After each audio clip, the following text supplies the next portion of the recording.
Hello అండి, welcome to my healthy cooking. ఈరోజు నా హెల్దీ కుకింగ్లో బెంగాలీ స్టైల్లో బెండకాయ కర్రీ ఎలాగో చూసేద్దాం. నేనైతే ఈ కర్రీని యూట్యూబ్లో చూసానండి. ఎప్పుడు మన ఇంట్లో స్టైల్ కాకుండా అప్పుడప్పుడు డిఫరెంట్గా ట్రై చేశానండి. చాలా బాగుంటే మాత్రమే వీడియో పెట్టాలి అనుకున్నాను. నిజంగా అండి, చాలా అంటే చాలా బాగుంది. ఎంత బాగుంది అంటే నెక్స్ట్ టైం మళ్ళీ కూడా స్పెషల్ కర్రీ చెయ్యాలి అంటే దీనిని సెలెక్ట్ చేసి చెయ్యాలి అన్నంత బాగుందండి.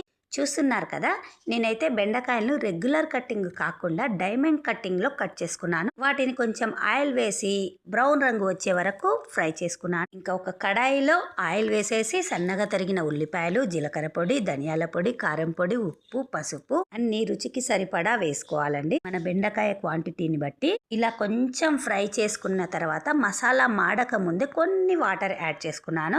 ఇప్పుడు ఇక్కడ కొంచెం వాటర్ యాడ్ చేసుకుంటే చాలా బాగుంటుంది.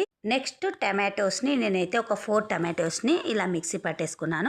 వాటిని బాగా సిమ్లో పెట్టి ఉడికించేసాను. ఆయిల్ పైకి తేలే వరకు సిమ్లో పెట్టి ఉడికించాలండి. మీకు ఇష్టమైతే అందులోనే కాజు కూడా వేసుకోవచ్చు, చాలా బాగుంటుంది. ఇంకా నెక్స్ట్ ఒక గుప్పెడంత కసూరి మేతి కూడా యాడ్ చేశాను.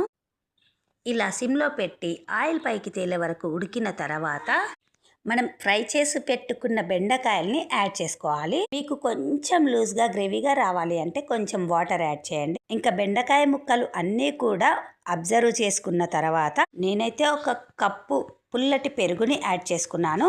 అలాగే కొంచెం క్రీమ్ యాడ్ చేసుకున్నాను. అది స్కిప్ అయిందండి. ఫైనల్ గా కొత్తిమీరతో కర్రీ అయితే కంప్లీట్. వీడియో యూస్ఫుల్ అనిపిస్తే మాత్రం like and subscribe. Thank you for watching.